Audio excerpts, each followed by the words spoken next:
Hello, hello, hello, hello. Hello, hello, hello, hello. Yeah. Yeah, the thing I love. What's up? It's your girl Kima back here. Hi, I'm Lateafa. Hello, I'm Roshni. I'm also super excited to be here. So ladies, how you guys doing?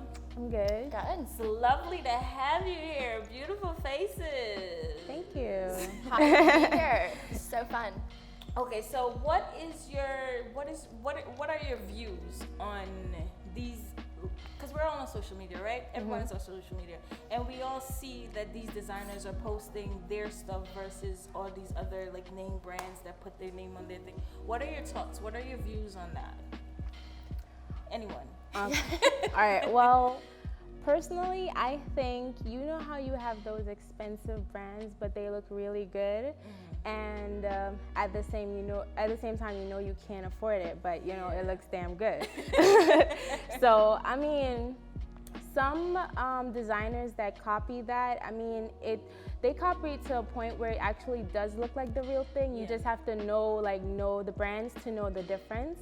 And for people that can't afford the higher class brands, I mean, it's okay. Like, you could be cheap and still rock designer. So I think it's pretty cool. It's okay. And then if you want to wear the expensive brand, it's still, you can see that it's the expensive one. You can see that it's the real brand. Okay. So. What about you? Yeah, I agree. I think fashion in and of itself is about the design and the style of the clothing. And so putting a name brand on it might increase its value, but at the end of the day, it's what you're wearing and how you're able to rock it and the cut of the piece and the color, etc. I think where you draw a fine line is kind of the artistic, like who owns it, who actually owns the design. I think that's where it becomes a little bit rocky. But if but you know, like I said, if you're able to wear a leather jacket that's not Gucci and look great, then do it. Have a couple of them. Exactly. Right? Why not? Yeah. You know, so how do you feel about these other artists that are, that are working hard for what they're doing and what they're building, and then you're just coming and because you're a name brand, you're just gonna take my stuff and just plaster your name on it, versus where you can just like purchase it, So what do you think about that? I mean, I think it's just appropriation. You see these brands, a lot of these big name brands going into new, like going to the Caribbean or getting these international influences in their designs. And but this is something that has been created. It's just the people who actually came up with the designs haven't had the same opportunities or the same privileges to get it out to the masses the same way these traditional big name designers have. And so I think there definitely needs to be a higher standard for making sure that the people who are creating the art are getting recognized for the art. And that is becoming more of a thing. On the newer runways, you'll see a lot of artists from these smaller countries get the credit, but it's still not happening as much as it should, for sure. Do you have any? Well, yeah, I feel like it's really unfair for the bigger brands to really copy the smaller brands that are trying to make it out there and just plaster their name on it and just sell it for nothing or any amount they want to sell, but they're making the profit, not the actual artist. So, I mean, in that case, it is kind of unfair. I feel like the right way to go about it is probably trying to involve the artists and try to bring them up too. I mean, fashion is a big world. It doesn't have to be one person making it out there. So I feel like they could give the smaller person credit or just bring them along with them instead of taking the whole credit for it. Yep, especially like a collaboration or something, you know. Yeah, exactly. Yeah. Like collaboration. Okay, so that's it for that part. So let's go into something a little bit more juicy, a little bit more on the personal side. Oh gosh. So I want to know, how is it being a model, having a personal life, and having a job, like having a 9-to-5, and then you got to go model after that, and then after that you got your boyfriend or your girlfriend or whoever calling you, and then you got your family. Oh, me and you both, sweetheart. And then how do you balance like all of that? How do you do it? Well, All right, do a so lot. yeah, I do a lot, but I Yes. try to make it work because I'm passionate about it. And when you're passionate about something, it's not like Okay. work.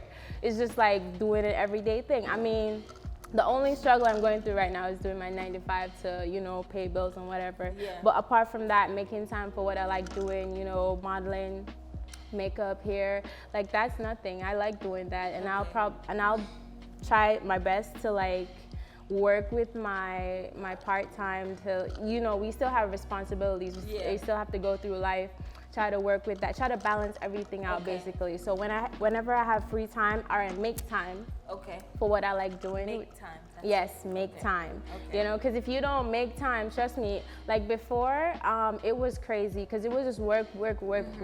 Until one day I just said to myself, I'm just gonna, make the time. Like, I'm like, okay, I'm taking a few days off or taking less days because I mean, like, if I don't make it happen, nobody else will. So I made the decision to like take some time off work, do more modeling, do more makeup, just get more involved. And I feel like it's actually progressing for me. Like, you just have to just make the time. You just have to be passionate about it and just go for it. Great. She actually did our makeup, guys. So yeah, we're gonna leave her makeup page and her hair page in the description box below. So make sure to check her out. Yes, very good, verified. I agree. And yeah, I mean, I just will mirror what she said. It's a balancing act. It's definitely tough. It's not, but anyone who has these big dreams, big goals, you have to start somewhere. Yes. And eventually the dream would be able to make it to a place where the thing that's paying the bills is also what I'm most passionate about. Yes. But as long as you are carving out that time to just make yourself smile, to do what you enjoy, this is not work. Like this is just fun. Yeah. So, I definitely have to agree, especially with working your 9 to 5 to get your bills paid and then still working for yourself. Like, you're helping someone else build their company, but on the same time, nothing is wrong with you building your own company. Exactly. You don't need to quit that just to do that. Like, try to make it work. Like, balance it up. I mean, sometimes I go with sleepless nights, but that's okay. Yeah. Because, you know, this is what you want.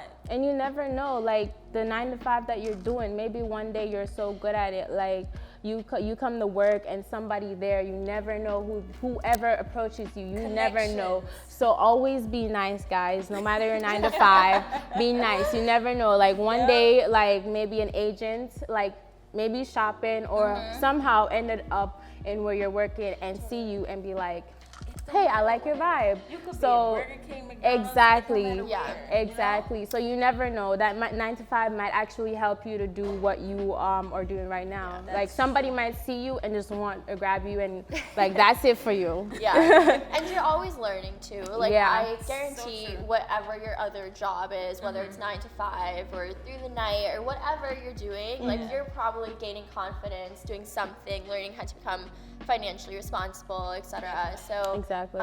everything happens for a reason, and so the reason you are doing that other thing right now is there will be one day a light over it of why you had to go exactly. through all of that. Exactly. Definitely. Positive words coming from the girls. So another question. What advice would you give to someone that is now up and coming and wants to do, because I've had this question before where you work, you do this, you do that, you do this, you do that. Like, shouldn't you just stick to one thing? And I'm like, no, you can't just stick to one thing. You can do whatever it is that you want. So what advice would you give to these young ladies or even these young men that that have the talent to do more than one thing, but then someone tells them to just stick to one thing? What advice would you give to that person? I would say don't hold back. Like, experience as much in this lifetime as you can. Like, obviously go for it. If you have this goal, do it, make it big. But just know that by experiencing so many different things, your life is only becoming richer and more exciting. So don't burn yourself out focusing your energy on something that doesn't make you happy. Yeah. Okay, so one thing I learned, and I'm still learning, and I've grasped that and stuck with it, is never listen to anybody. Do whatever your heart tells you to do. Do what you feel your desire is.